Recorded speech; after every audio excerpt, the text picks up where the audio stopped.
dangerous.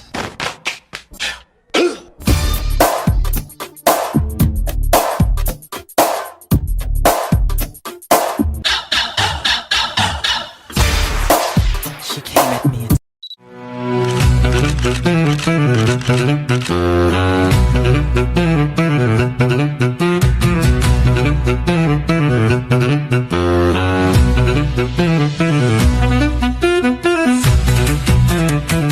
It's dangerous.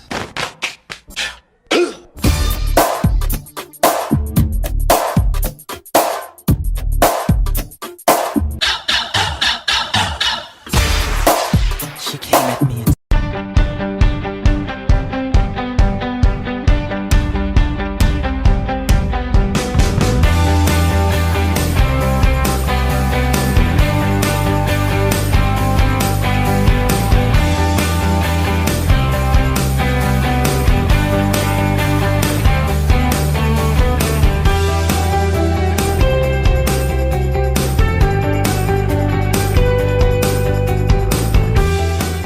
It's dangerous.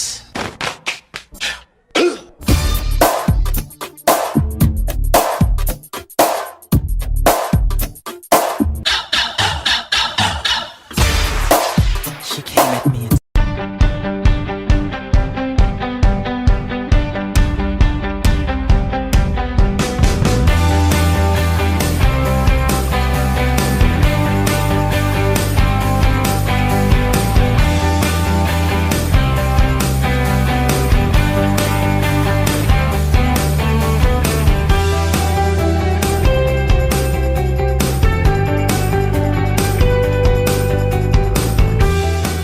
It's dangerous.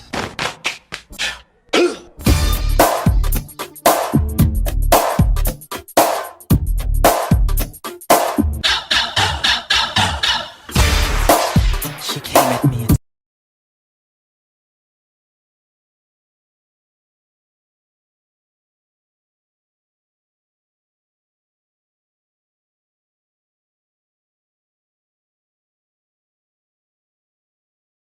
Hola, muy buenos días. Ya estamos aquí listos para empezar un programa más de Café con Sabor a Pasado. Estamos en el espacio cultural Jesús Arguilés Reinado, en la colonia industrial en San Luis, Río Colorado, y estamos transmitiendo para todo el mundo a través del perfil de Facebook Poetas Migrantes.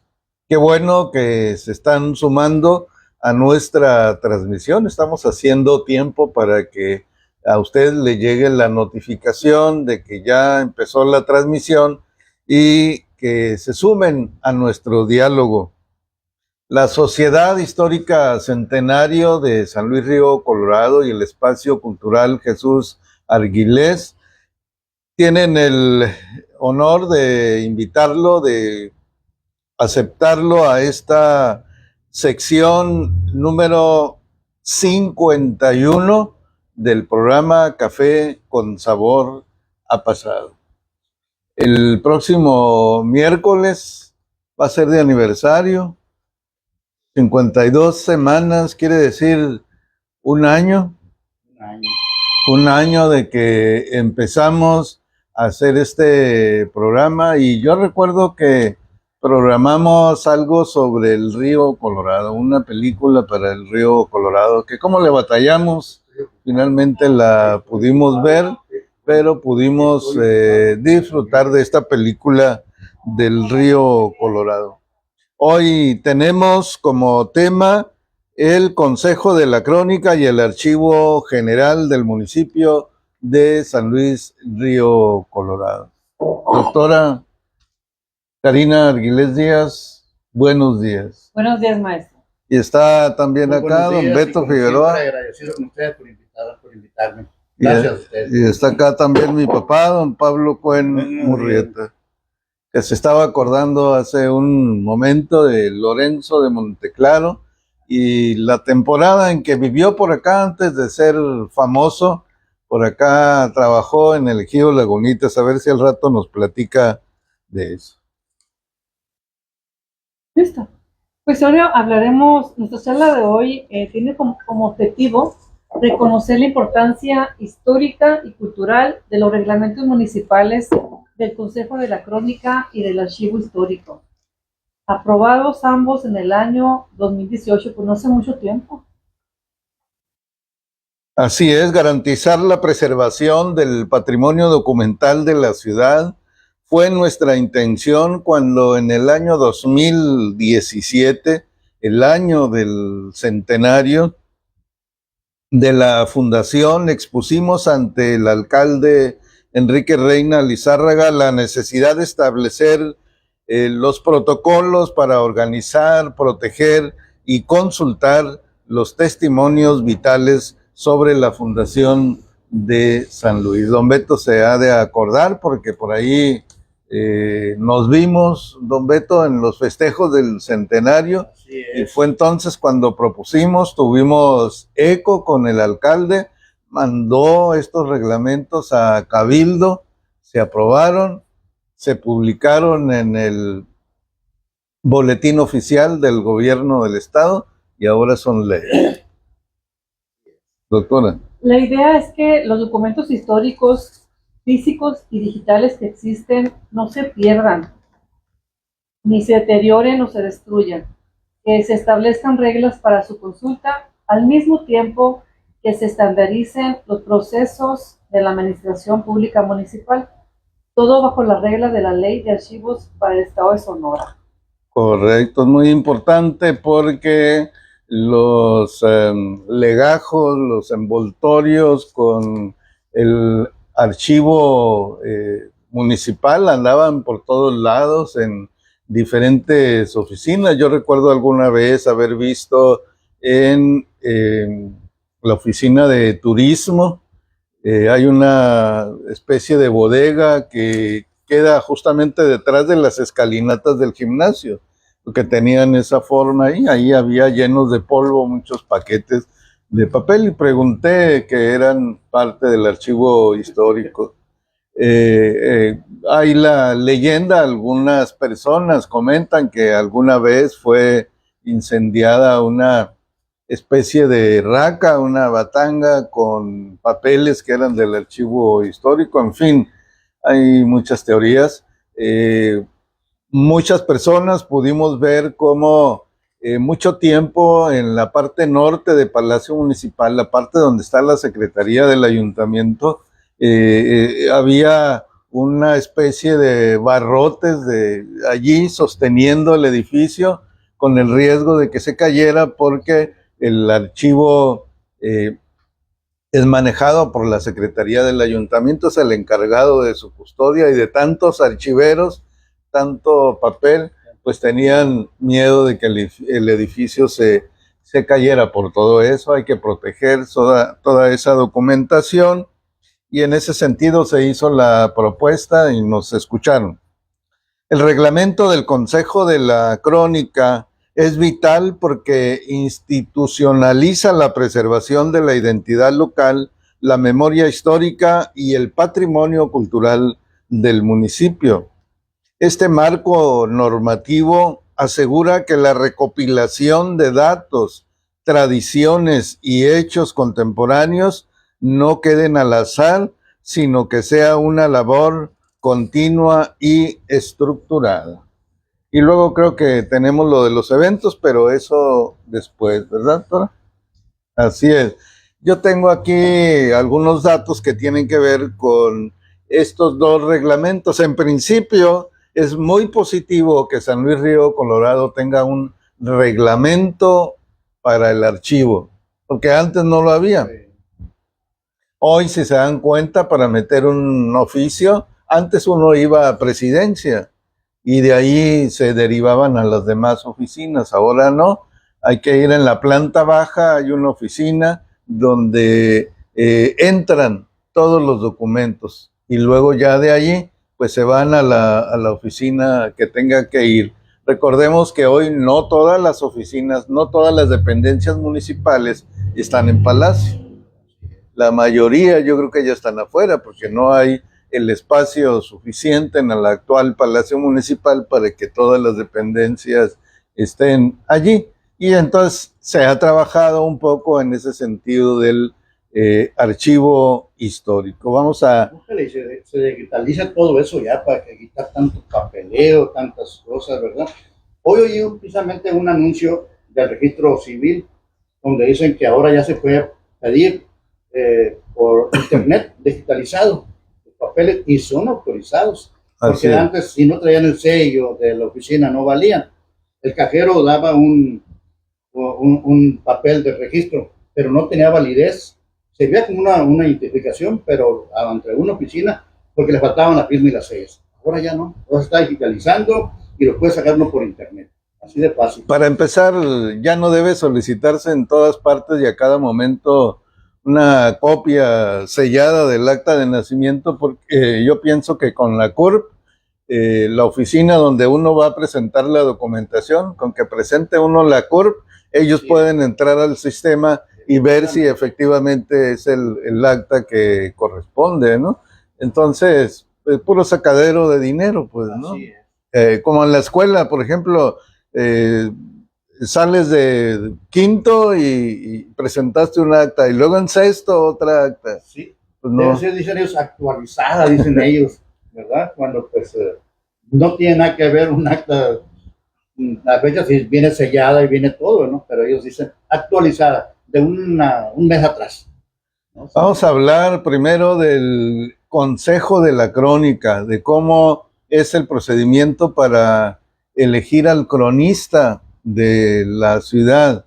Y ahí hay que decir que el ayuntamiento y el cabildo trabajaron durante 2018 ese y otros reglamentos que tienen que ver con la historia, y que el mismo comité solicitó. Este comité para los festejos del centenario estuvo integrado por el padre Germán Orozco, el profesor Federico Iglesias y su servidor como coordinador. El 10 de septiembre del 2018 se publicó este reglamento en el Boletín Oficial del Gobierno del Estado. Como antecedente, el profesor Hermes Flores fue nombrado cronista oficial en 1989 en la administración del ingeniero José Jesús Bustamante Salcido. Ejerció este cargo durante 28 años, el profesor Hermes Flores.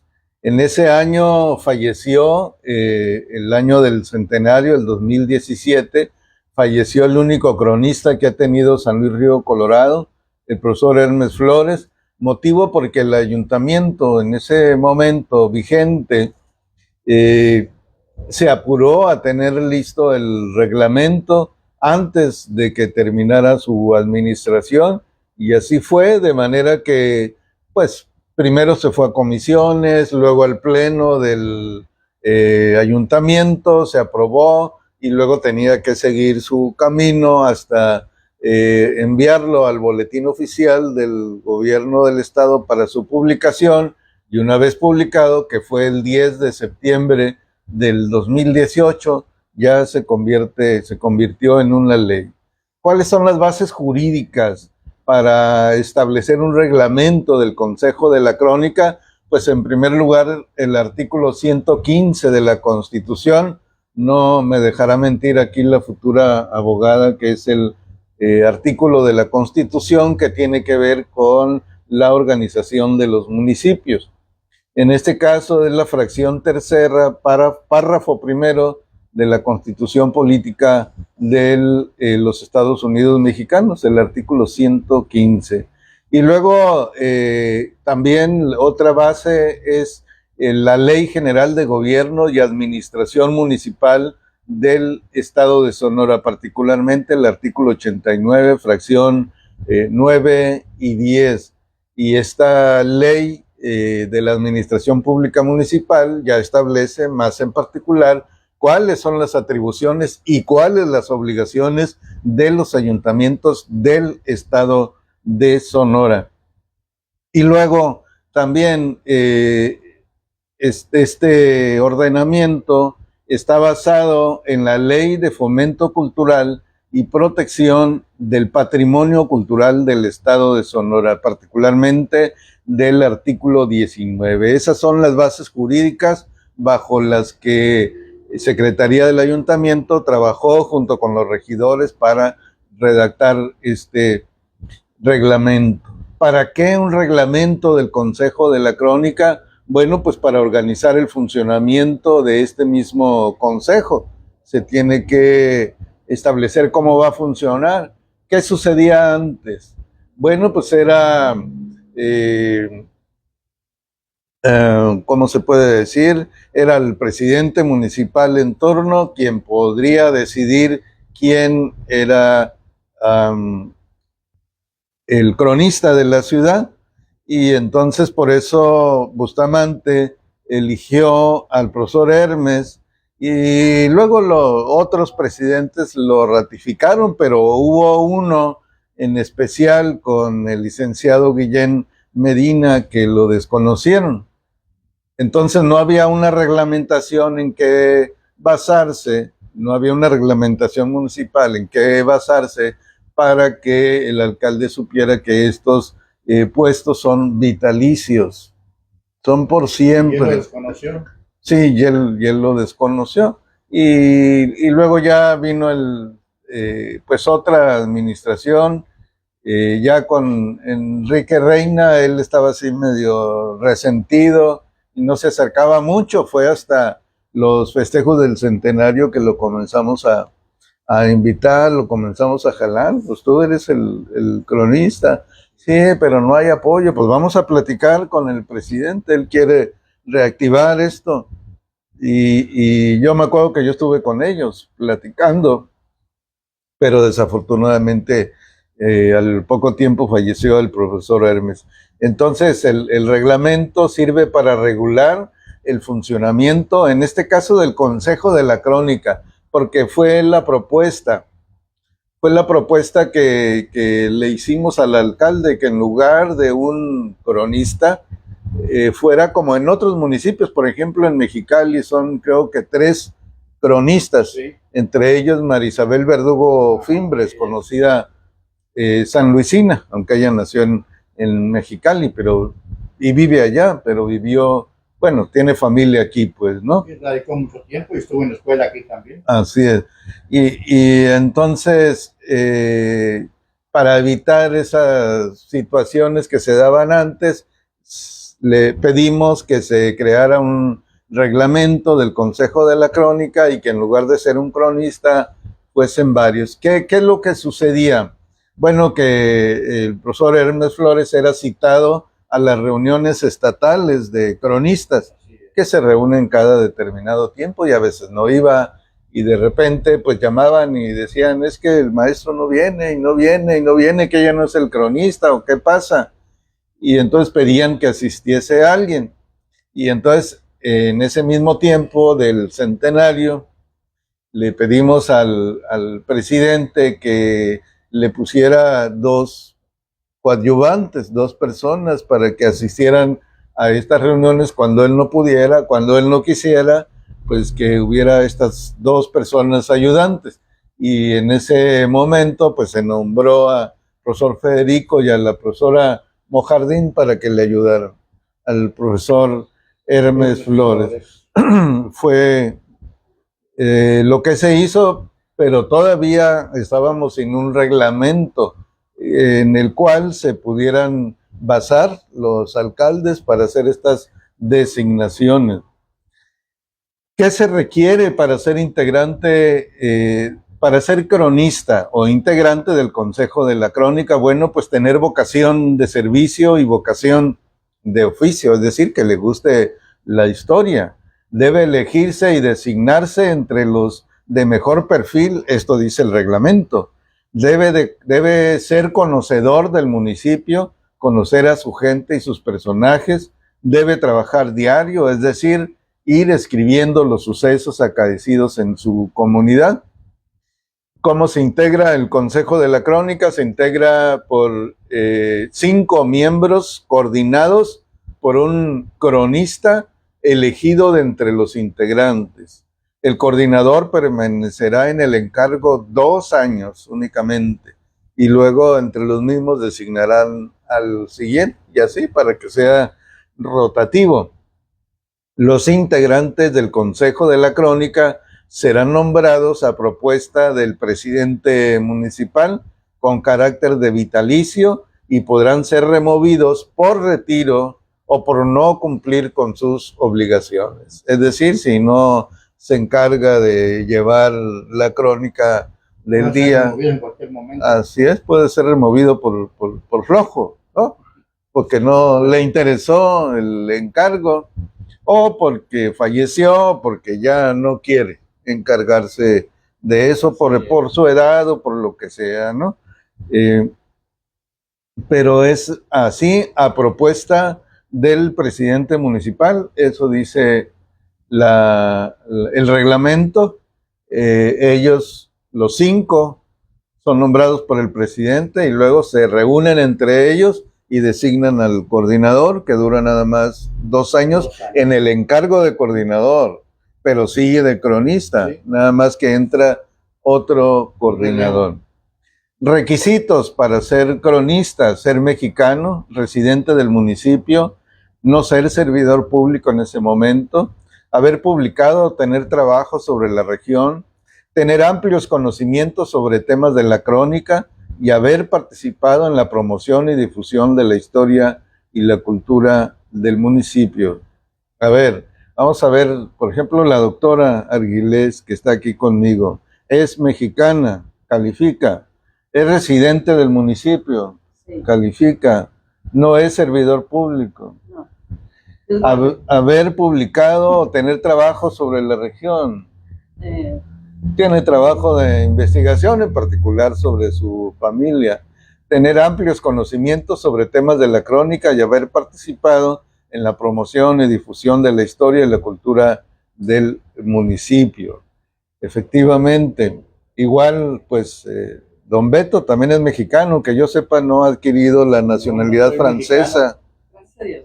Y sonorense, y sanluisino. Así es, reside aquí, no es servidor público, ¿No? a lo mejor no ha publicado trabajos sobre la región, pero es una persona interesada y aquí dice haber publicado o tener trabajos sobre la región. Bueno, toda la colección de libros y fotografías que tiene, por ejemplo, podría calificar para ser cronista de la ciudad. Sin embargo, cuando se vayan a elegir, el alcalde pues tendrá que ver los perfiles y seleccionar los mejores, ¿no?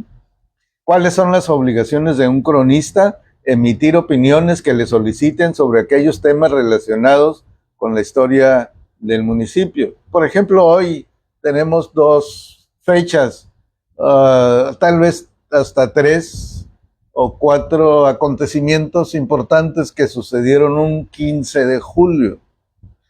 Un 15 de julio de 1951, por ejemplo, empezó a publicarse un periódico local que se llamó La Voz de San Luis. Y había un periodista que Pinto Salinas. el señor Pinto Salinas era el director de este periódico. Llegaban los periódicos de fuera. Igual sucedió cuando empezó el Tribuna, hace ya más de 50 años. El Brega también. Ajá, no había periódico local exclusivamente. Llegaba La Voz de la Frontera, no recuerdo si ya estaba La Crónica o estaban otros, pero Mexicano también, llegaba El muchos Imparcial, ajá. Todos esos llegaban y tenían su sección de San Luis, pero no había un periódico sanluisino hasta que se estableció, en su caso, La Voz de San Luis, o en su caso, la Tribuna. El caso es que ese es un acontecimiento importante, un 15 de julio. Y otro acontecimiento importante sucedió en 1997, tengo entendido, que fue el asesinato del periodista Benjamín Flores. Fue un 15 de julio de 1997, a las puertas del periódico llegaron a balearlo, seguramente por lo que publicaba su medio, la prensa, y también un 15 de julio, pero no recuerdo, no tengo el año, en que comenzó a publicarse el periódico. El periódico también nació un 15 de julio. Entonces, aquí cuando le soliciten temas, pues el alcalde o los funcionarios le pueden solicitar esos datos al cronista. Entonces tiene que estar al día con la información, tenerla a mano para proporcionarla, dejar por escrito los principales acontecimientos sociales, culturales, políticos y demás de la comunidad, elaborar un diario histórico del municipio, es decir, una relación diaria de los acontecimientos más relevantes ocurridos, datos cartográficos y estadísticos. Por ejemplo, hay un suceso que impactó mucho en la ciudad hace 2 o 3 años, que fue el incendio de un bar, Sí, porque murieron muchas varias personas, el Beer House. Y fue en este mes, precisamente. sí, desgraciadamente por un problema del dueño que no tenía la puerta de servicio de salida de emergencia. Correcto. 9 personas murieron, ¿no? Algo así. Con más, No, más. como 11 personas. Unos 13. Pero lo que pasa es que fueron falleciendo días después, Sí. algunos que fueron al hospital. A eso se refiere llevar el acontecimiento diario de los sucesos más importantes, más relevantes en la ciudad, al igual que datos estadísticos y cartográficos. Fungir como consultor de las autoridades municipales, estatales y federales en materia de historia. Representar al presidente municipal a petición de este en eventos y tener acceso al archivo municipal.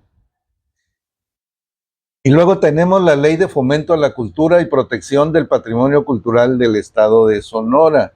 Esta es una ley del 2011, del 15 de noviembre, aunque tuvo una reforma el 4 de diciembre del 2014. Dice el artículo 2 de esta ley que toda persona tiene derecho al acceso a la cultura y disfrute de los bienes y servicios que presta el Estado en esta materia, así como el ejercicio de sus derechos culturales. El gobierno del Estado y los ayuntamientos deben considerar dentro de sus planes, programas y presupuestos las acciones y recursos para el desarrollo de la preservación y promoción de las actividades culturales y artísticas, así como la protección, conservación y, en su caso, restauración del patrimonio cultural.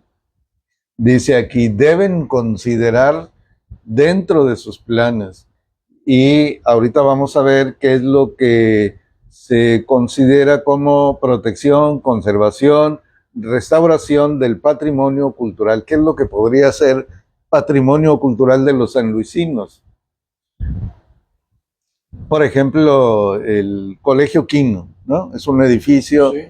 De los años 50, 52, 55, por ahí se construyó. Para que sea protegido a nivel federal, requiere tener más de 100 años, entonces todavía no se cumple. Eso no quiere decir que el municipio o la federación no puedan protegerlo, por supuesto que sí, con la argumentación de su valor histórico. El artículo 8 de esta ley cultural dice que sin prejuicio de lo establecido en la Ley de Gobierno y Administración Municipal, son facultades y obligaciones de los ayuntamientos las siguientes: promover la realización de programas y proyectos para el desarrollo de actividades culturales y artísticas dentro del territorio municipal. Son facultades, pero también obligaciones, dice la ley.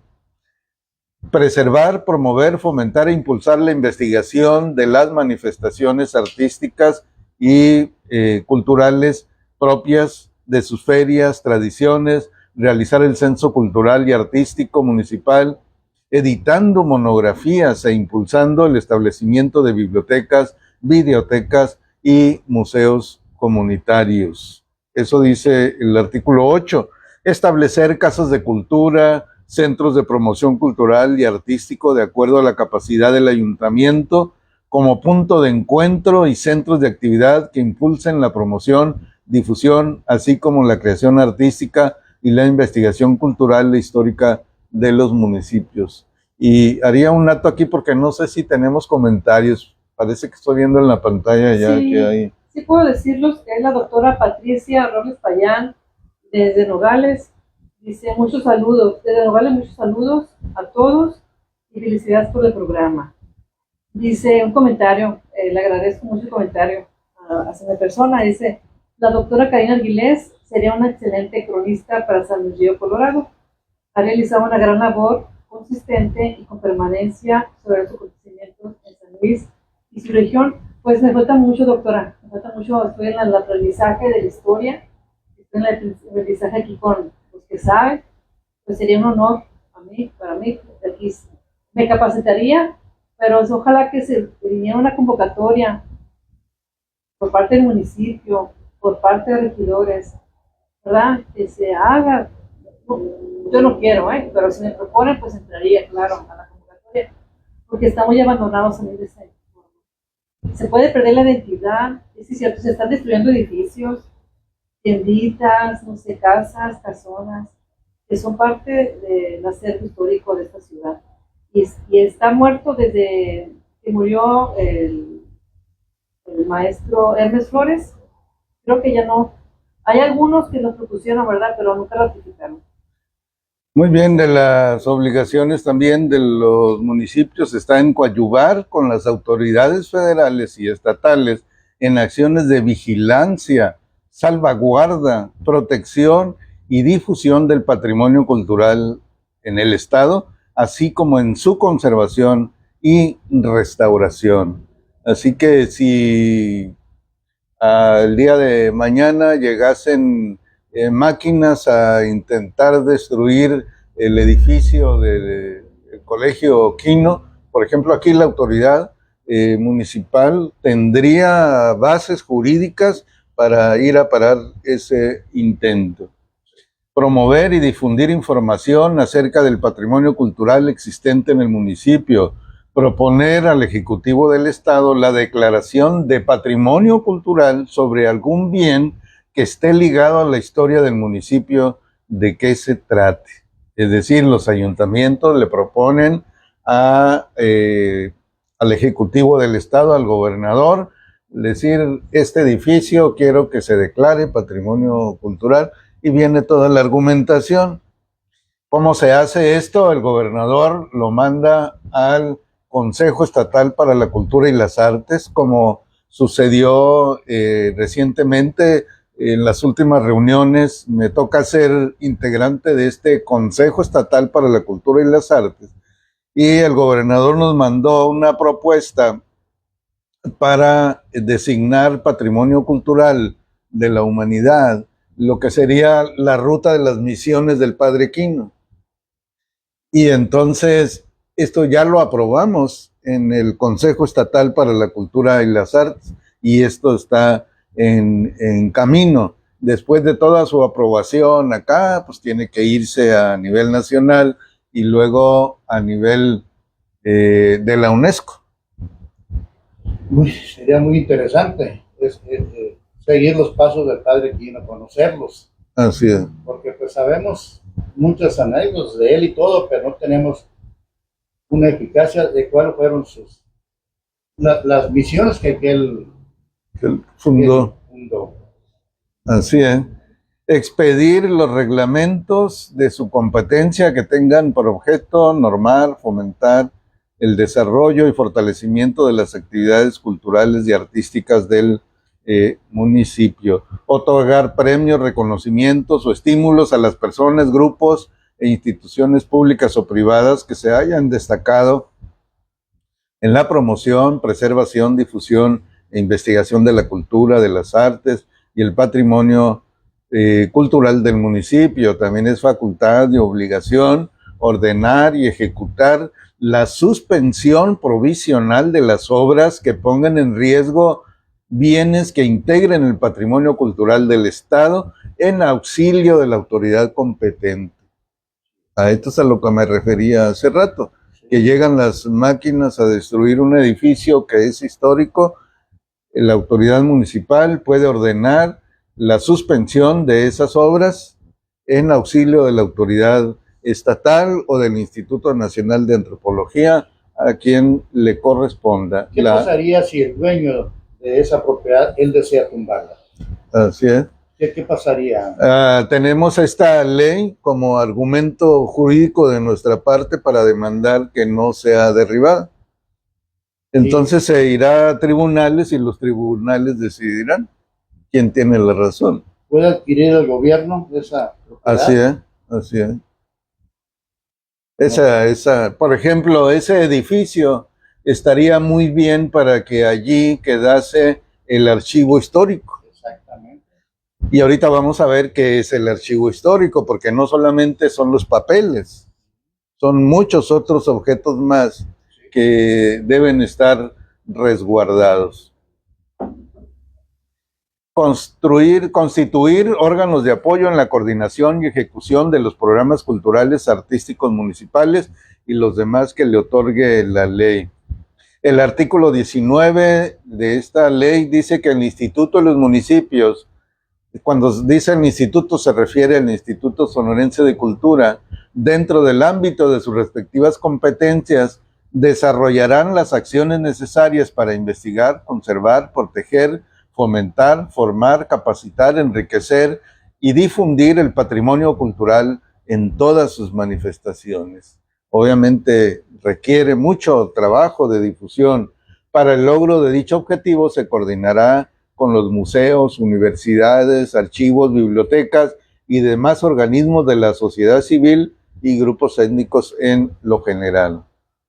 Dice esta ley también que el ayuntamiento de cada municipio consultará a críticos y especialistas sobre la calidad de la obra plástica que se proponga integrar al ámbito urbano en plazas, jardines y edificios públicos y que estará de manera permanente a la vista de los ciudadanos, influyendo en la formación y reafirmación de valores cívicos y estéticos. Y esto se refiere a los monumentos, que están en la ciudad. Por ahí puse una fotografía y está Jesús García, y está Emiliano Zapata, está Colosio, está el monumento al migrante, el monumento a la madre, Benito Juárez, Eulogio Medina, el del centenario, del Padre Quino, y hay más, por supuesto. Sí, sí. El ayuntamiento de cada municipio deberá designar al cronista municipal para que sea coadyuvante en las tareas señaladas en el párrafo primero del presente artículo. Además de lo anterior, es obligación del cronista municipal investigar, conservar, proteger y enriquecer la información relacionada a los acontecimientos históricos y al patrimonio cultural tangible e intangible de su municipio, además de ser asesor y fuente de información en estos temas para todos los ciudadanos que se lo soliciten. Ojo, no solamente para las autoridades, también para los ciudadanos. El nombramiento del cronista municipal será vitalicio y apolítico y tendrá derecho a los estímulos económicos que determine el ayuntamiento que corresponda. Solo podrá ser removido en caso de que incumpla notoriamente y de manera reiterada con las obligaciones señaladas en este artículo. Capítulo 10 del Patrimonio Cultural, su protección y conservación. Estamos hablando de la Ley Estatal de Sonora, la Ley de Cultura del Estado. En el Estado de Sonora se consideran valiosos desde el punto de vista histórico, cultural y artístico todos aquellos testimonios históricos y objetos de conocimiento que representen las tradiciones sociales, políticas, urbanas, arquitectónicas, tecnológicas, ideológicas, artísticas y económicas de la sociedad sonorense en su conjunto. En consecuencia, se constituyen en patrimonio cultural tangible los monumentos, todos los monumentos, independientemente de que sean privados, las formaciones naturales, las edificaciones vinculadas a la historia del Estado, así como aquellas relacionadas con la vida de personajes relevantes en la historia de la entidad. Esto es lo que dice la ley estatal. El artículo 43 es de interés público la protección y preservación del patrimonio cultural del Estado, el cual se constituye por los monumentos, formaciones naturales y edificaciones que se indican a continuación. Monumentos, obras arquitectónicas, de escultura, de pintura o de arte en general que tengan un valor especial desde el punto de vista histórico o artístico. Formaciones naturales se refiere a lugares geográficos constituidos por formaciones físicas y biológicas que tengan un valor especial desde el punto de vista histórico. Y aquí menciono uno en particular que se me viene a la mente, que es la zona de los Farallones en el Golfo de Santa Clara. Esa es una formación natural, se formó solita.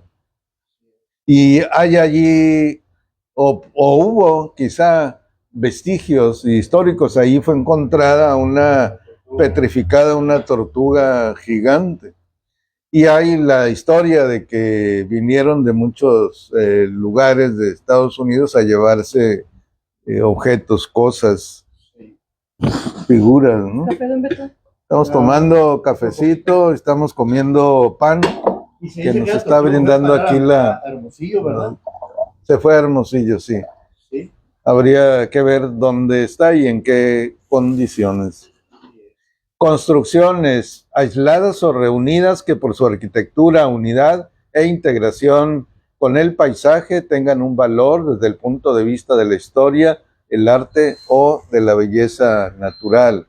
El artículo 44 de la Ley de Cultura dice que para que los monumentos, las formaciones naturales y las construcciones a que hace referencia el artículo anterior sean considerados como patrimonio cultural, se requiere la declaración del Congreso o del Ejecutivo del Estado. En este sentido, escuchando este último, la opinión fundada del Consejo Estatal para la Cultura y las Artes. Y allí los sanluisinos tienen mucha ventaja porque tienen allí a un integrante del Consejo Estatal para la Cultura y las Artes. Dicha declaración o su revocación, en su caso, deberá publicarse en el Boletín Oficial del Gobierno del Estado. El artículo 45, cualquier persona interesada podrá promover ante el Congreso del Estado, el gobernador del Estado o ante los ayuntamientos para que un bien sea considerado patrimonio cultural. Y esto es importante porque no solamente la autoridad municipal lo puede hacer, sino que también cualquier persona interesada lo puede promover. Don Beto puede redactar un documento y enviarlo al Estado para que los edificios construidos en los años 50 en San Luis Río Colorado, que todavía conservamos, puedan ser considerados patrimonio cultural. Y hay varios aquí en San Luis. Y si no lo hacemos los particulares, no lo va a hacer la autoridad. Y si no lo hacemos los particulares, ni la autoridad, esos edificios se van a perder, como fue no hace mucho que se tiró una edificación de los Santana. La casa de los Santana, que estaba abajo por la Morelos. Está el Hotel Río, perdón, el hotel de los que Sorayamos. Ahí ya no hay descendencia. Creo que Leticia, la esposa de Luis Casorán, fue la que se quedó con esa propiedad, pero ella vive en San Diego. Por lo que yo veo que está abandonado ahí todo eso. El gobierno municipal lo ha pintado, lo ha renovado ahí, pero en cualquier momento puede ser destruido. Porque ya no hay personas que vivan aquí en San Luis que lo protejan. Ok. La dueña es Leticia de Casurayama y vive en San Diego. Y los hijos de ellos, Minoro y todos, pues también viven por allá. Ya familiares aquí que vivan ahí ya no hay. Y aquí viene el procedimiento cuando una persona interesada en preservar alguna edificación como patrimonio cultural, los promoventes deberán presentar junto con su petición los documentos e investigaciones que justifiquen la solicitud, la cual podrá ser elaborada por un prestador de servicios culturales inscrito en el padrón vigente del Instituto Sonorense de Cultura. Es decir, se presenta la solicitud y se justifica del por qué y la instancia, en este caso el gobierno del estado, deberá darle turno, seguir adelante. ¿Qué pasaría, maestro, Sí. si yo como particular deseo comprar un edificio que sea histórico y lo quiero tumbar para hacer algo? En el caso del Sport Socialité, lo compró una persona particular y lo destruyó y hizo otra cosa. Y así hay varios edificios, como decías tú, de los 50 para atrás, que han estado tumbándolos porque sus dueños, aquellos que hubo, los vendieron. Pero para decir, edificar o hacer algo nuevo, pero destruyen una cosa histórica. Así No sé es. qué pasaría allí. Todo lo que ya sucedió, pues, desafortunadamente no se puede hacer nada. Por eso es la importancia de poder actuar organismos como la Comisión de Historia y otros. Deberíamos de hacer esto, pues, ¿no? Sí. Deberíamos de tener en estas iniciativas de hacer estos escritos, pues para que se proceda por parte de las autoridades. Para el Ejecutivo del Estado a lo mejor es muy difícil visualizar la importancia de estas edificaciones. Por ejemplo, acá por la Cuauhtémoc, entre la Internacional y la Obregón, hay una casa también que perteneció a una de las primeras familias. Entiendo que ahí vivió doña Delfina Osuna, los Osuna Domínguez, ¿no? La última vez que anduve por ahí ya lo miré tapiado, estaba cerrado todo, ya no se veía la casa, ¿no? Entonces, la manera de proteger es hacer este procedimiento por parte de los ciudadanos. Cuando ya está, si logramos que sea protegida, declarado patrimonio histórico, entonces ya no se puede destruir, ya no se puede tirar. Ni tampoco se puede construir, reformar, si no es con la autorización de entidades capacitadas para ello, como el Instituto Nacional de Antropología e Historia. Para hacerle cualquier cosita ahí, tienen que venir a supervisar ellos. Sí. Desgraciadamente, todo lo que estaba por la Cuauhtémoc abajo ha sido destruido. Porque lo permitimos, donde lo hemos Había un permitido. molino harinero aquí en San Luis, del señor Rodríguez. Así es. Yo lo recuerdo muy bien, era alto, grande, y desapareció, lo destruyeron. Era una cosa histórica, porque eso no era del 50, era más para atrás del 50. Así como ese edificio, hubo varios, ahí por la Cuauhtémoc, que han sido destruidos, o como dices, abandonados, y la gente hace mal uso ahí, se meten, los queman, desgraciadamente, porque los dueños ya no están, y los descendientes, pues, no les interesa eso, y se están destruyendo esos edificios históricos. Hay que protegerlos porque es la historia de San Luis. Así es. Una vez que el gobierno del estado está enterado y procede, se decreta patrimonio cultural y se publica en el boletín oficial, y en ese momento es que se convierte en ley. Se quedan amparados. Tiene que hacerse todo ese procedimiento para evitar que un edificio sea cambiado en su fachada. Por ejemplo, también con el cine Lefort, también le han cambiado todo a la fachada, ¿no? En ese momento no hay alguna ley que se los prohíba, pues, ¿no? Porque se ocupa hacer todo este procedimiento para evitar ese tipo de cosas antes de que nos quedemos sin nada, ¿no? Así es. ¿Qué se puede proteger? Los estudios técnicos, las fotografías, planos que identifiquen claramente monumentos, edificaciones, zonas y sitios que permitan determinar el valor histórico, turístico y cultural que corresponden.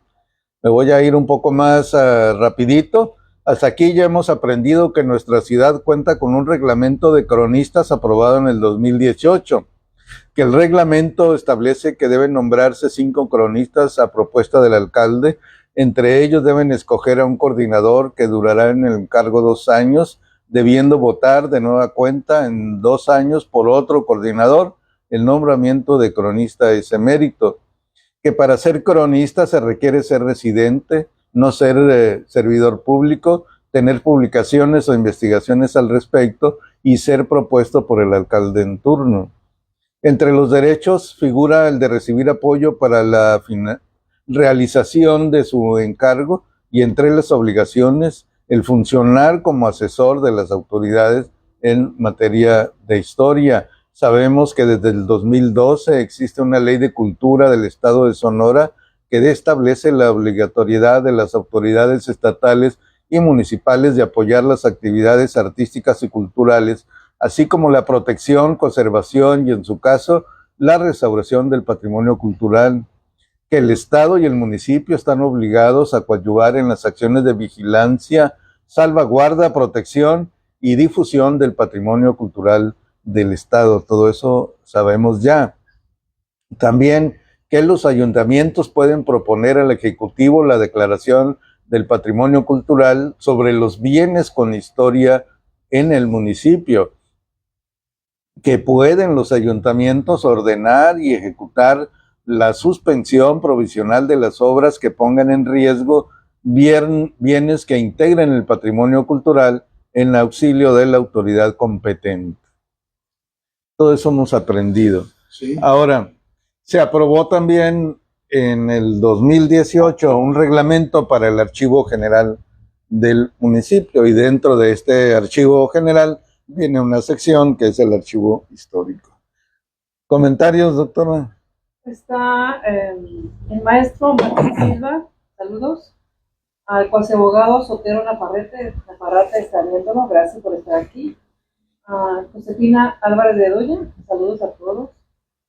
Y de la Comisión de Asuntos Históricos, Hermano Rosco Moreno.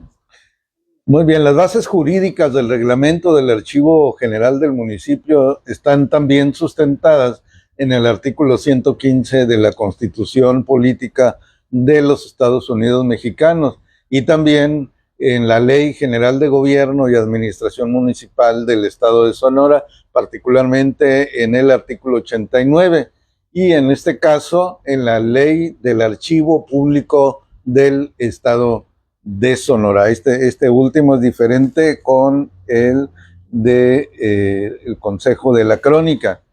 El artículo 2 de este reglamento dice que tiene como finalidad la organización y funcionamiento del Archivo Municipal de San Luis Río Colorado, Sonora, así como integrar la documentación vigente y no vigente e histórica del municipio, ya sea en documentos o bien en cualquier medio físico o electrónico, además de regular el flujo documental entre las dependencias del gobierno municipal y sus paramunicipales, el archivo de concentración, difundir y facilitar el uso de la información bajo su resguardo y guardar en condiciones adecuadas sus acervos, para dar cumplimiento al artículo 385, fracción octava, de la Ley de Gobierno y Administración Municipal. El artículo 4 de este reglamento dice que el objetivo es concentrar, custodiar, organizar los bienes muebles de propiedad municipal que por su naturaleza no sean normalmente sustituibles. Un vehículo se descompone, meten otros y sustituye al anterior, pero un documento no puede sustituirse, un documento histórico un nombramiento, bueno, se lo voy a poner fácil, un libro de actas de cabildo. Las primeras actas de cabildo estaban en estos libros, ¿no? Estos libros cosidos, pues, ¿no? Los libros de actas. Allí estaban escritas en forma manuscrita cada una de las actas. Eso es un objeto histórico que debe preservarse. También las leyes, los reglamentos, los decretos, los libros, las publicaciones periódicas, es decir, revistas y periódicos, los mapas, los planos, los folletos, los grabados importantes, así como las colecciones de estos bienes, los archivos de las fonograbaciones, películas, cartelotecas, fotografías, cintas magnetofónicas, ¿se acuerdan de los cassettes, no? Sí. Y cualquier otro objeto que contenga imágenes y sonidos que por su naturaleza no sean normalmente sustituibles. Establecer los procedimientos y lineamientos de acceso, manejo, custodia, consulta y préstamo de dicha documentación, así como el mejoramiento integral de los servicios archivístico-documentarios de la administración municipal. Todo eso es lo que se debe conservar en un archivo Yo pienso que todo histórico. eso se debe digitalizar, porque ese papel, esa tinta de esos escritos tienden a desaparecer. No, se maltratan además, se Entonces, maltratan. si digitalizan ahorita con tiempo, como se pueda ver, leer, pues se guarda, ¿verdad? Porque en mi acta, por ejemplo, el otro día que fui a sacar una copia original del libro, pues ya no se ve, desde el 42, pero la letra ya, me estaba fijando que ya la tinta se está borrando y la hoja del libro ya está también, El libro es original. un papel no tan fino como los de ahorita, pues. Entonces, si no se digitaliza eso, va a tender a desaparecer. El libro va a quedar, pero ya lo escrito ya no, porque eran tintas que no eran tan buenas como ahorita, pues. Imagínese, usted tiene un ejemplar del libro de Valdemar Barrios Matrecito, Sí. que lo prestara para que lo leyeran 100 personas, No, ya no. no iba a quedar nada. No, si al mover la hoja es un papel, ¿cómo dices que se llama el papel? Papel revolución, Papel papel revolución. periódico. Yo a veces lo veo, algún dato que lo saco con mucho cuidado y lo doblo despacito, porque hasta el aire lo mueve, ya Correcto. la calidad del papel se está Se despedaza. ya no digamos el escrito, pues. Así es. Los lugares donde están esas cartones, son cajas de cartón, sufren humedad, sufren el polvo, no sé. Debe ser un lugar oscuro. Oscuro. Y yo he escuchado comentarios que no existe ningún archivo donde están resguardados bien. Debe de estar una guardia. Salvaguardar esos documentos importantes que son partes del archivo histórico. Y sin embargo, no se ha hecho nada. O sea, creo que los llevaban al museo y después los pasaban acá porque remodelaron la parte de donde está el ayuntamiento, ¿verdad? Pues sacaron todo, es basura. Para ellos es basura, se puede decir. Pero es importante. Maestro, ¿se puede reeditar un libro sin permiso del autor? No, No. Usted tiende a desaparecer. tiene que pasar 100 años para que caduquen los Se derechos de puede autor. sacar copia, pero para no lucrar para usted. Por ejemplo, en el libro de tu familia, tú lo obligas a Ajá. reeditar, ¿verdad? Sí. Bueno, es tu familia, no hay problema, ¿verdad? Pero por ejemplo, el de Guatemala. Pero de todas maneras pedí permiso a todos los hermanos, ¿Ah, a sí? todos los hijos de don Pablo que estaban vivos. Y tengo un libro ahí donde me firmé. Ajá. Pero en el caso de Valdemar, ese libro, él ya no existe ni su familia aquí, están en Hermosillo Ujú. y en aquel lado. ¿Cómo se podía proteger ese libro? Porque de plano está desapareciendo. Yo trato, es más, ya lo guardé en un lugar más oscuro para que no se siga aterrando, pero el tiempo es el tiempo. Hay que, bueno, ese no se puede hacer gran cosa más que tenerlo en las mejores condiciones posibles de algo fresco, que no haya humedad, ¿no? ¿Sí? Y adquirir ejemplares más nuevos, ¿no? Como los que editó el gobierno del estado. Continuamos, sí. una pregunta. El maestro Martín Silva, él da clases, creo, en la zona rural, acá por la zona de, no sé si, La secundaria técnica número 12 del Ejido Islita. Islita, perdón. Saludos, maestro, gracias por tu comentario. Una pregunta para don Beto. Dice, ¿qué número de acta de nacimiento tiene? No recuerdo, pero es antes de los 100, Mm, de las 100 actas. Antes de las 100. 100, 80 y tantos, 90 y tantos. No sé si se escuchó, maestro, don Beto. Pero no lo tengo, pero lo puedo ¿Qué edad traer. tiene usted? Sí, tengo mis actas. ¿Qué edad tiene usted? Ando en 83 años.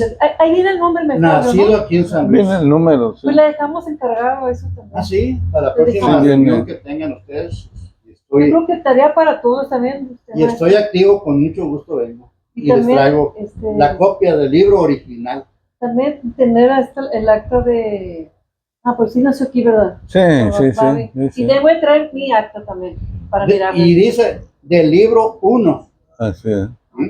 O sea, después del libro 1, no sé cuántos libros llevarán ahorita. Pero es del libro, eso sí lo recuerdo, del libro 1, y ya me dice el número del acta. No recuerdo exactamente ahorita, pero sí voy a traer una copia del libro original, donde viene el anexo por un lado, porque en aquel tiempo había muchos errores de los escribanos, y ahora con Hacienda está regularizando eso, y antes se ponían las abreviaturas, y en Hacienda ya no acepta abreviaturas. Martínez MTS, Ah, no, sí, ya no ahora debe acepta. ser Martínez, si no, Sí, sí, sí. es MTS así. Así es. Y en mi caso, por ejemplo, dice hijo del señor fulano de Talima, y le pusieron por nombre Adalberto Figueroa. Nunca le pusieron el apellido de mi mamá. Así es. Y ahora cuando lo iba haciendo, cuando le dijo a su nombre, Adalberto Figueroa González, señor, usted no es González. Aquí su acta no dice que es González. No, pero arriba dice que soy hijo de Apolonia González. Ok. Pues dirá arriba, pero aquí donde le pusieron por nombre dice Adalberto Figueroa, hasta allí nada más. Muy bien.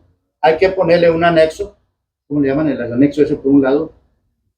Sí, se le pone al final del acta. Ajá. Por un lado, donde dice, el señor se llama Adalberto Figueroa González y Ajá, así tiene desde que todo- ser un registro civil de Hermosillo, Hermosillo. ni siquiera de San Luis. Así lo hace la capital. El estado es el que se compete todo eso. Y no hacen la corrección ahí, hacen la corrección en el lote, ya cuando sale, cuando compras nuevamente la copia, pero ahí viene todo. Llega la copia y atrásito viene todo lo que se rectificó. Cualquier apellido, si no tiene acento, todo se puede. Inclusive en la red de bautizo vino un párroco de Yuma. Yo no estaba la iglesia, no había un párroco, y ahí dice el evangelio de Arizona, no sé qué, no recuerdo, pero ahí tengo todos los documentos. Estaban muy borrosos y también los tengo muy dobladitos porque ya también hasta pensé en ponerles un tape transparente por detrás, pero pues digo, no lo voy a quitar lo original, ahí lo dejo mejor. Pues está todos mis documentos para que los vean. Ah, bueno. El Archivo General Municipal deberá contar debidamente ordenadas y clasificadas al menos con 3 secciones que permitan una rápida y oportuna localización de la información. Y estas secciones son la sección de registro, la sección de archivo administrativo y la sección de archivo histórico. Es decir, por una parte todos los documentos que van entrando y luego todos los documentos que pueden tener movimiento todavía, que pueden solicitarse, y los que ya, digamos, son archivo muerto, los documentos históricos, ¿no? Que pueden tener menos solicitud administrativa, pueden ser solicitados para investigaciones, pero ya no para el trabajo diario de las dependencias municipales. Dice el artículo 10 de este reglamento, que es ley, que la sección del archivo histórico se encargará de toda la documentación que tenga valor histórico de acuerdo a la clasificación que se haga por parte de la Secretaría del Ayuntamiento en coordinación con la Dirección de Cultura, y se constituirá el comité que la ley estatal indica. Todos los investigadores, al hacer públicos los trabajos, estarán obligados a dar crédito al archivo y citar la referencia correspondiente al extraer la información requerida, así como donar una copia del trabajo para incremento del acervo bibliográfico. Pues eso es lo que tiene que ver Muy con interesante. estos dos reglamentos, el del Consejo de la Crónica y el que tiene que ver con el archivo histórico, que se aprobó no solo el archivo histórico, sino el archivo general municipal y dentro de este el archivo histórico, en concordancia como funciona a nivel estatal y a nivel nacional también con el Archivo General de la Nación. ¿Tenemos más comentarios, doctora? Sí, este maestro Martín Silva dice que se llama apostillado. Apostillado se llama. No, apostillado viene siendo cuando es una traducción, cuando se va a rectificar algo jurídicamente de Estados Unidos. En México se llama corrección o rectificación de datos. Es un anexo que se pone al final. Ajá. Pero el apostillado se utiliza cuando es algo, cuando es un perito traductor o cuando hay una gestión jurídica por derecho internacional privado, cuando hay algo legal y se ocupa el apostillado de Estados Unidos para México. Pero en México se llama nada más corrección de datos. Igual también de México para allá. La apostilla es como una especie de certificación Sí. de que es un documento válido y por eso viene engrapado con el documento. Digamos, si se trata de un acta de nacimiento, vamos a suponer que don Beto nació en Phoenix, Arizona, y va a hacer un trámite aquí, y le piden esa acta, no la mexicana, le piden esa acta. Entonces, para que sea válida aquí, ocupa venir apostillada. La certificación la hace el secretario de Estado. El secretario de Estado es el que tiene esa facultad de, digamos, en ese caso, certificar la validez de ese documento. Él certifica que la firma que aparece en ese documento es un documento válido. No certifica que el documento sea válido, certifica que la firma de ese documento corresponde a la de un funcionario del gobierno del estado que expidió ese documento, ¿no? Y igual de México para allá también un documento mexicano que deba presentarse allá ocupa ir también por la Secretaría de Gobierno, ocupa ir. En mi caso, en mi acta, bueno, el apostillado, diría yo, está a un costado, no está abajo, está a un costado.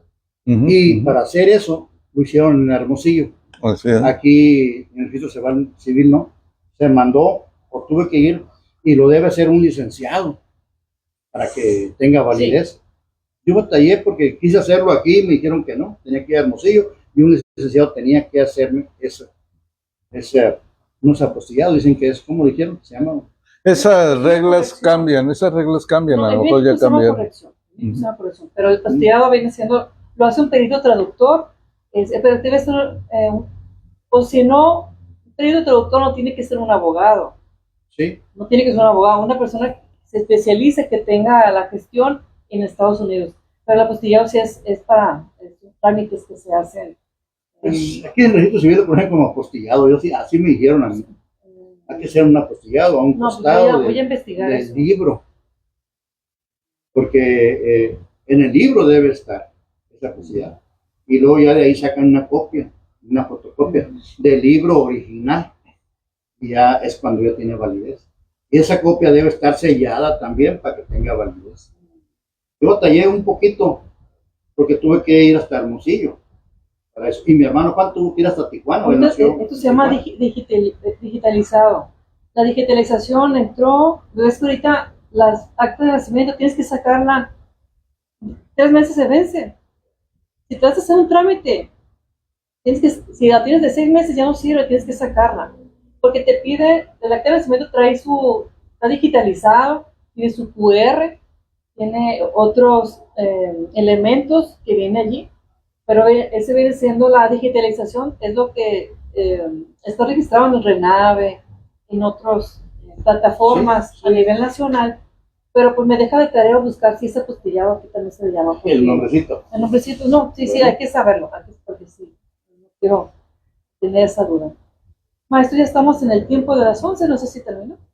Ya terminamos. Ok, pues seguimos con los comentarios finales. Así es. Seguiríamos en este caso con los eventos. El próximo viernes 10 de julio a las 5 de la tarde en el Espacio Cultural Jesús Arguiler Reinado se realizará la tertulia número 649, donde se analizará el libro El Lazarillo de Tormes, de autor anónimo. Como en los casos anteriores, la transmisión en vivo será por el perfil de Facebook de Poetas Migrantes. Y aquí quiero agradecer a Gloria Negrete del periódico Tribuna de San Luis, porque esta semana sacó por ahí una nota de las actividades de la tertulia. Y luego reconocer a el Programa Nacional de Salas de Lectura, porque en su página de Facebook del Programa Nacional de Salas de Lectura retoma esta publicación del periódico Tribuna de San Luis que nos hizo el favor de escribir la periodista Gloria Negrete, y la manda también a publicar en su página, y entonces pues eso hace que nos den a conocer a nivel nacional. Agradecimiento, sigo con la siguiente actividad. El viernes 17 de julio a las 9 de la mañana estaremos en el restaurante El Jardín de la 32. Está invitado, don Beto. Muchas gracias, ahí estaré. Está invitado para realizar estamos en el comité del 10º reunión de planificación del 19º Encuentro Internacional de Poetas Migrantes. Si desean participar, colaborar o ser donatario de este evento, pues la reunión es para usted.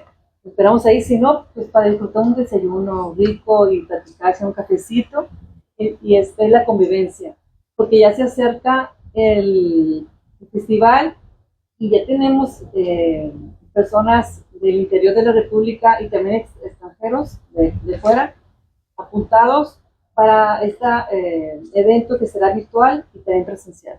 Tenemos 20 poetas ya registrados para participar en este momento, cuando faltan agosto, septiembre, octubre, 3 meses, ¿no? 3 meses para el evento. Tenemos 7 de San Luis Río Colorado, tenemos 2 de otros municipios del estado de Sonora, tenemos 6 de otras ciudades de México y tenemos 5 de otras ciudades del mundo, principalmente Estados Unidos, Perú, Argentina, son las que recuerdo en este momento que tenemos ya inscritos, pero todavía hay tiempo. Está el formulario activo donde ustedes pueden inscribirse para participar exponiendo su obra poética. El 15 de julio de 1951 nació el primer periódico de San Luis, una idea del periodista Francisco Pinto Salinas, su editor fundador, publicado como bisemanario popular independiente. Tuvo como colaboradores a Francisco Arzate, Max Chain, Jesús Mendívil y Leonardo Mada. En la voz, Abigail Bojorques, el poeta sonorense, hizo sus pininos como poeta. Así es, para el miércoles de la semana próxima tendremos aquí en Café con Sabor a Pasado, ¿verdad? Tendremos la primera elección municipal, protagonistas y vencedores, dice. ¿Quiénes tenían la autoridad en ese momento antes de ser municipio y quiénes estuvieron en el primer cabildo? De eso vamos a hablar, don Beto. La primera elección, ¿te recuerda quiénes fueron candidatos? Los candidatos sí sé, pero hasta el momento no recuerdo. Félix Contreras, por supuesto, Sí. San Luis se había convertido en municipio, se convocó a elecciones, Sí, y don Ramón fue el opositor. sí, así es. Félix Contreras, efectivamente. Correcto, ellos fueron los candidatos y luego resultó electo un ayuntamiento. Vamos a traerles señas de quiénes fueron esos regidores. Ya se hablaba en eso de robo de votos, un cochupo, se pidió el reconteo de votos, que era un poquito, ¿no? Así Yo es. recuerdo de todos esos problemas que había. Así que ahorita pensando del primer periódico, me vino a mi mente el logotipo que tenía, una línea del cerco, tenía pintado así, lo decía La Voz de San Luis. Ujú. ¿La Voz de San Luis? La Voz de San Luis. Sí, algo así, ¿no? Porque después hubo otro periódico que se llamó La Voz de San Luis, el periódico que venía de Baja California. Ujú. Sí, recuerdo que tenía pintado el cerco de la línea. Sí, me acuerdo de ese periódico, lo pensé leer. Por ahí circulan fotos donde aparece unos comercios y luego la fachada también que dice imprenta y luego abajo La Voz de San Luis. Francisco Pinto Salinas, me acuerdo del señor. Luego anduvieron en la prensa del noroeste, fue otro medio también que dejó de funcionar La Voz y luego salió la prensa del noroeste, La ¿no? Brega, ¿te acuerdas del periódico? El periódico Brega, que era como un semanario, ¿no? Sí, estuvo saliendo bastante Así es. tiempo. Sí, me acuerdo de los periódicos. ¿Sabes que también escribí en algo en aquellos tiempos? Inclusive tuve una revista en la Cámara Junior. Ujú. Tengo varias revistas donde escribía. Es más, era mía la revista. Pero ahí las tengo y un día las traigo. Estoy hablando del 60, 60 y tantos. Junioret, Noticias se llamaba Ujú. la revista. Es una revista nada más. Esto me hace recordar muchas cosas a mí. Qué bueno que estoy invitado por ustedes. Muy bien, doctora, cuando guste. Ya hemos terminado. Si quiere unas palabras para despedirse. No, pues aquí muchas gracias por haber estado con nosotros en otro Sabor pasado. Recuerden que la semana próxima cumplimos un año. Bye. Hasta luego. Hasta luego. It's dangerous.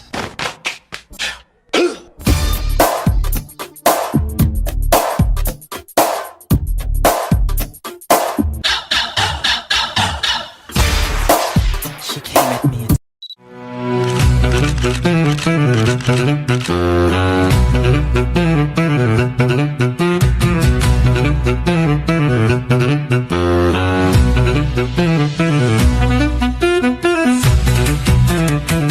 It's dangerous.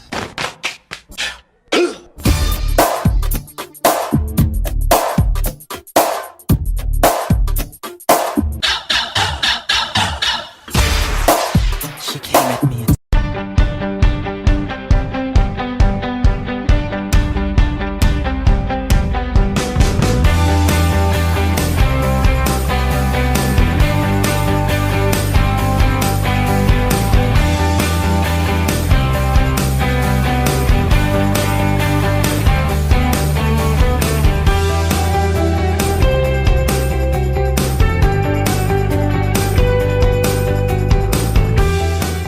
It's dangerous.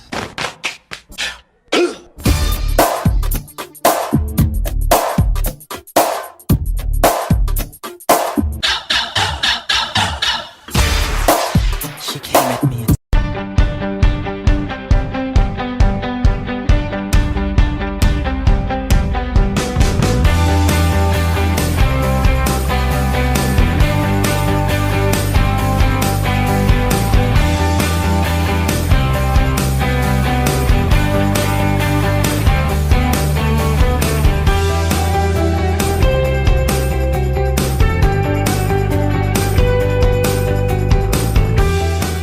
It's dangerous.